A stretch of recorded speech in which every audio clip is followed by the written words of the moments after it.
continued a series of post-March 15 elections where we have now won 3 out of 4 contests. We won 2 out of 3 last night, and when all of the results are in, I believe we'll have won those contests by gaining some 20 new delegates on top of Secretary Clinton's. When added to Democrats abroad, where we got 69% of the vote, we have closed the delegate gap by some 25 delegates in the last week. When I have talked about the political revolution throughout this campaign, what I have talked about is my hope that the American people will become increasingly engaged in the political process. As I understand it, we had record-breaking turnouts yesterday in Idaho and Utah, and that is part of what the political revolution is about. When large numbers of people come out to vote, they're going to vote for change, and we are going to do very, very well. We have come a very long way in this campaign. We started off at 3% in the vote, about 70 points behind Secretary Clinton. A CBS poll a few days ago had us at 5 points down. That is a huge margin and difference that we have made up. I think most significantly, what Democrats all over this country are noticing, that in virtually every national poll, Bernie Sanders does significantly better against Donald Trump than does Hillary Clinton. There was a CNN poll, I think, out the other day where Secretary Clinton was beating Trump by 12 points. We were beating him by 20. She was losing to John Kasich by 6 points. We beat him by 6 points in that poll. She tied Ted Cruz. We beat Cruz by 13 points. I think that as we continue into June, you are going to see superdelegates and Democrats all over this country asking themselves what is the most important question, not whether I like Hillary Clinton better than Bernie Sanders or Bernie Sanders more than Hillary Clinton. The question that they are going to be asking is who is going to beat Donald Trump or another Republican candidate. And I think more and more people are concluding, for a variety of reasons, that Bernie Sanders is going to be that candidate. Last point that I want to make. President Obama is in Cuba, or has been in Cuba, no doubt talking to Raul Castro about democracy and the benefits of democracy. Well, we got an email last night from a woman in Arizona who was waiting online for 5 hours to vote. For 5 hours to vote. Now, whether that, whatever the cause of that problem is, people in the United States of America should not have to wait 5 hours in order to vote. We do not know how many thousands of people who wanted to vote yesterday in Arizona did not vote. We don't know if they wanted to vote for Bernie Sanders, Hillary Clinton, Donald Trump, or whoever. We don't know that. But in the United States of America, democracy is the foundation of our way of life. People should not have to wait 5 hours to vote. And what happened yesterday in Arizona is a disgrace. I hope that every state in this country learns from that and learns how to put together a proper election where people can come in and vote in a timely manner and then go back to work. Okay, that's about it. Any questions? Senator, you spent quite a bit more time in Arizona than Secretary Clinton. Why do you think that she ended up? Well, she got more votes. That was why she beat us. But, well, I mean, let's start off with the reason why we got 78% or 80% of the vote in Utah and Idaho. I can't give you that answer. I would surmise that it is similar to what has happened in other states around this country. We have done very well with young people. I am not aware of any exit polls, so if there were exit polls, I could give you a better answer. I'm not aware of those. We have done very, very well with young people. She has done better with older people. Now, what I still do not know, and what has confused me with regard to Arizona, to be honest with you, is last I heard, and if somebody wants to correct me, please do, that there were about 600,000 people who voted in Arizona. That is significantly less than we had anticipated, to be honest with you. And I think the larger the voter turnout, the better we do. Now, to what degree or whether it was significant or not, that there were people having to wait online for many, many hours, How many people simply walked away? Were they thousands, tens of thousands, hundreds? I don't know. Maybe that was a factor as well. Yeah. Yes. Can you walk us through your path to the nomination as you look at the upcoming calendar, obviously with caucuses in Alaska, Hawaii, Washington State, then on to Wisconsin? Which states are you expecting to be able to win? Well, how do you make those ballots? well, one of the things that has happened is, I think all of you have followed the campaign, understand, is there have been a lot of contests in the Deep South. And the Deep South, as it happens, is the most conservative part of the United States.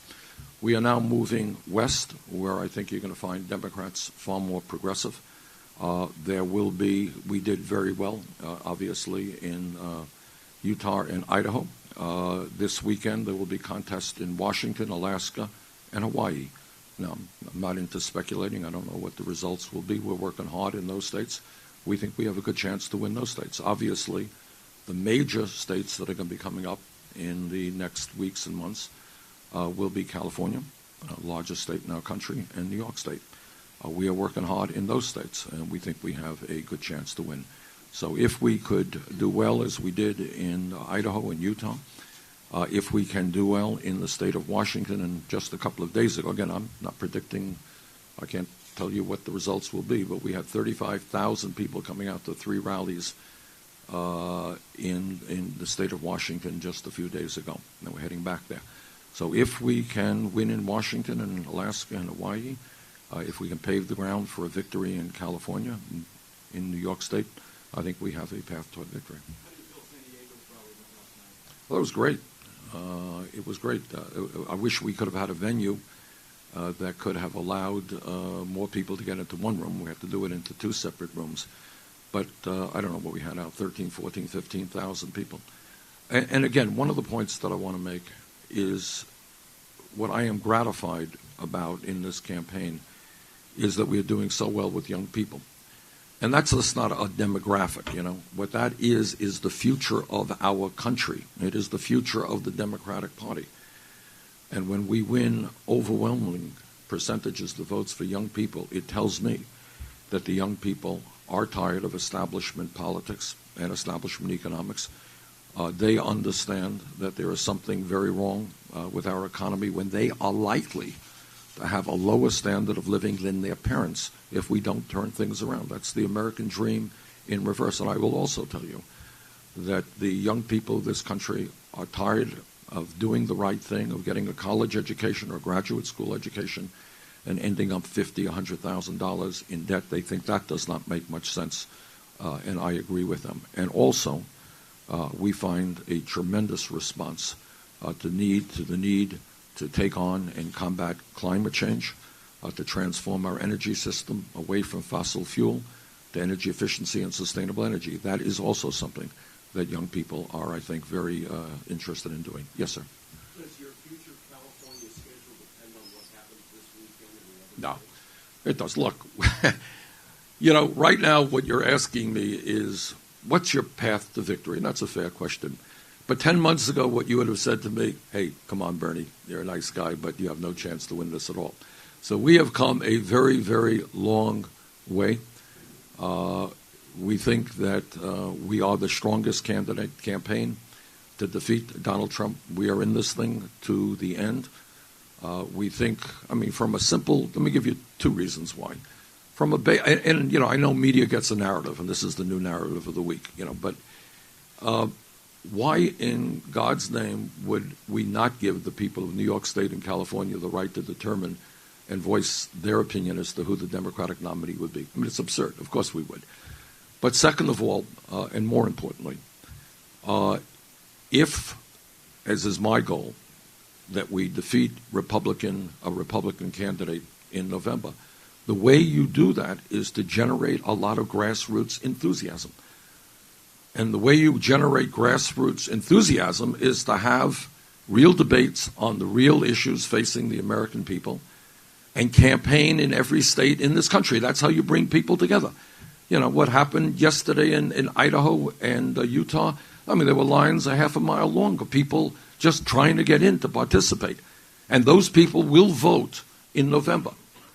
So if we believe, as I do, that you defeat Republicans when there is a large voter turnout, and Republicans win when there is a small voter turnout, man, it is absolutely essential that we contest every state in this country. Yes, sir. May I follow up? Yeah.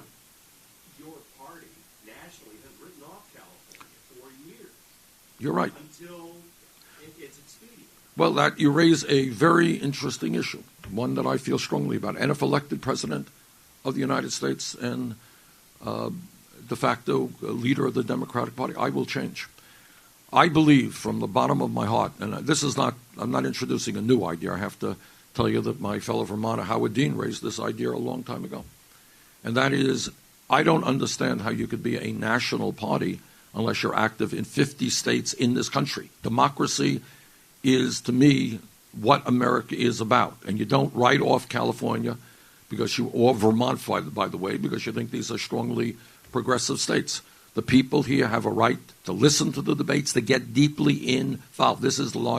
California is the largest state in our country. So if elected president, if I become leader of the Democratic Party, we will revitalize the Democratic Party. It will become a grassroots party in 50 states in this country. Its effort will not simply be to raise money from wealthy people. Its effort will be to involve working people in a democratic way, young people in the process.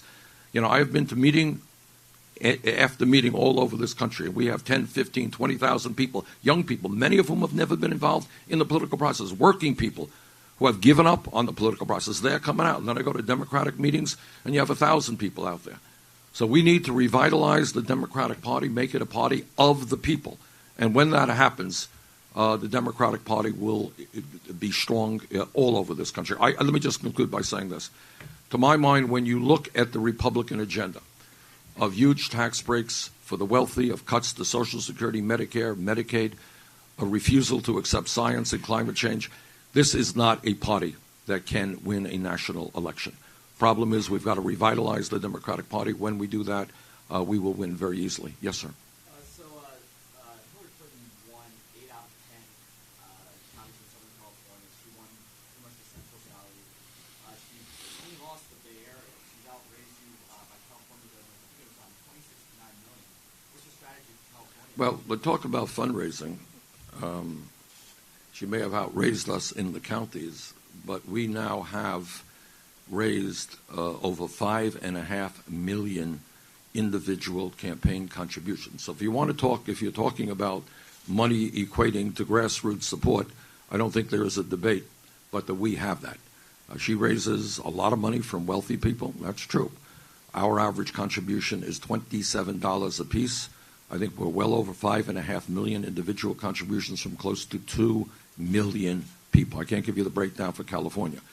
I'm not here to tell you that I think it's going to be easy to win here in California, but we are going to work very, very hard. The rally that we had last night will be the first of many. It was a great rally here in San Diego, and we're going to take that rally idea all over this great state. Yes, ma'am. Yes, ma'am. Senator, I was wondering, is Arizona an indication that more work needs to be done for the Latino vote? Well, we don't know, and you don't know.